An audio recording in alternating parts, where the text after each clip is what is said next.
Assalamualaikum warahmatullahi wabarakatuh.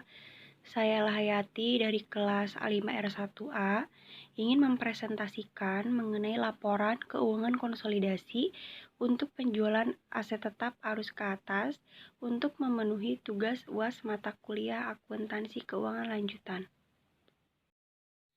Yang pertama ada pengertian aktiva tetap adalah aktiva atau aset yang berwujud yang diperoleh dalam bentuk yang siap pakai, dibuat atau dibangun dan siap digunakan atau memberikan manfaat dalam jangka waktu lebih dari 1 tahun.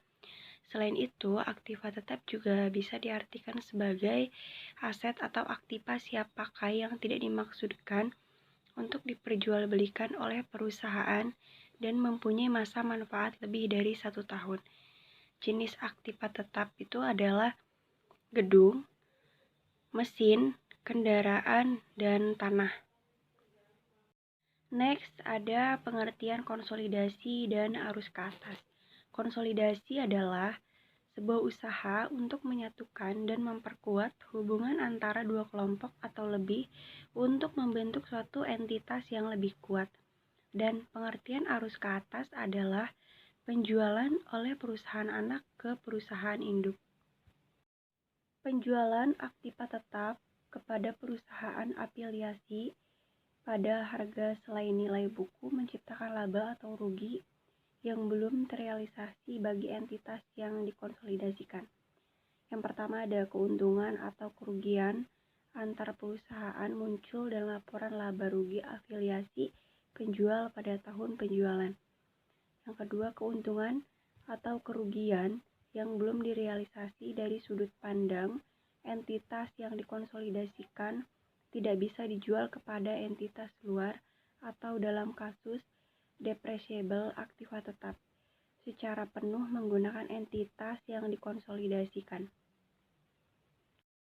Dan lanjutannya, yang ketiga, selama tanah dipergunakan pada tahun berikutnya sampai tahun penjualan, kertas kerja konsolidasi dibutuhkan pada setiap tahun untuk mengurangi akun tanah sampai harga perolehannya dan meningkatkan akun investasi untuk menetapkan resiprokal dengan akun ekuitas anak perusahaan pada awal periode.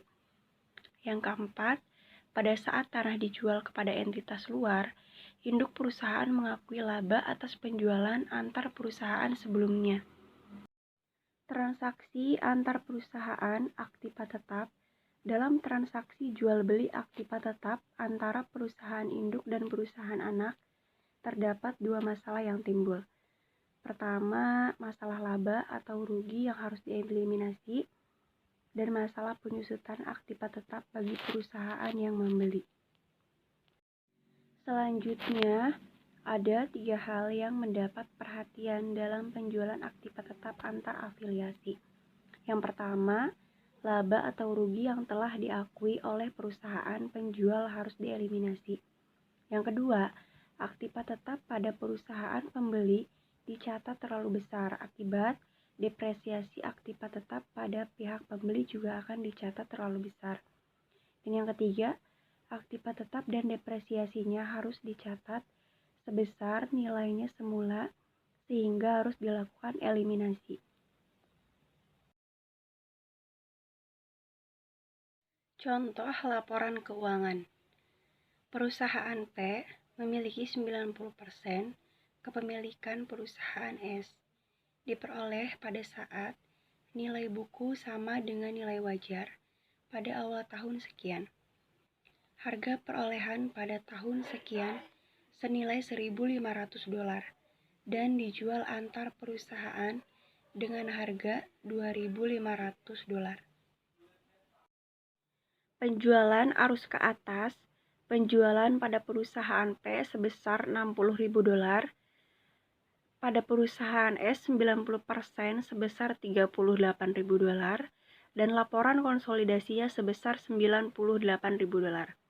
Pendapatan dari S pada perusahaan P sebesar 8.100, penyesuaian dan eliminasinya sebesar 8.100, keuntungan penjualan tanah pada perusahaan P sebesar 500, penyesuaian dan eliminasinya sebesar 1.000, laporan konsolidasinya sebesar 1.500. Beban-beban pada perusahaan P sebesar 50.000 mengurangi, dan pada perusahaan S 90% 30.000 mengurangi, dan laporan konsolidasinya sebesar 80.000 mengurangi. Pendapatan hak minoritasnya pada laporan konsolidasinya sebesar 900 mengurangi, dan laba bersihnya sebesar pada perusahaan P sebesar 18.600 dolar, pada perusahaan S 90% sebesar 8.000 dolar, dan laporan konsolidasinya sebesar 18.600 dolar. Selanjutnya, perhitungan pendapatan hak minoritas. 8.000 dolar dikali 10% ditambah 100 dolar yang sebelumnya ditunda sama dengan 900 dolar. Konsolidasi satu baris, investasi pada perusahaan S sebesar 8.100 dolar dan pendapatan dari perusahaan S sebesar 8.100 dolar. Untuk mencatat 90% dari pendapatan yang dilaporkan perusahaan S dan mengetahui laba atas penjualan tanah kepada perusahaan S yang sebelumnya ditunda, sama dengan perhitungan 8.000 dolar dikali 90% ditambah 900 dolar. Kertas kerja konsolidasi. Investasi pada perusahaan S sebesar 900 dolar di debit, kepemilikan minoritas sebesar 100 dolar di debit, dan keuntungan penjualan tanah sebesar 1.000 dolar di kredit. Untuk menyesuaikan keuntungan atas penjualan tanah menjadi 1.500 dolar, keuntungan bagi entitas yang dikonsolidasikannya adalah pendapatan dari perusahaan S sebesar 8.100 dolar di debit dan investasi pada perusahaan S sebesar 8.100 dolar di kredit. Untuk mengeliminasi pendapatan investasi dan untuk mengembalikan akun investasi menjadi saldo awal periodenya. Terima kasih, mungkin itu saja yang dapat saya sampaikan mengenai materi laporan keuangan konsolidasi untuk penjualan aset tetap arus ke atas. Kurang dan lebihnya mohon maaf. Wassalamualaikum warahmatullahi wabarakatuh.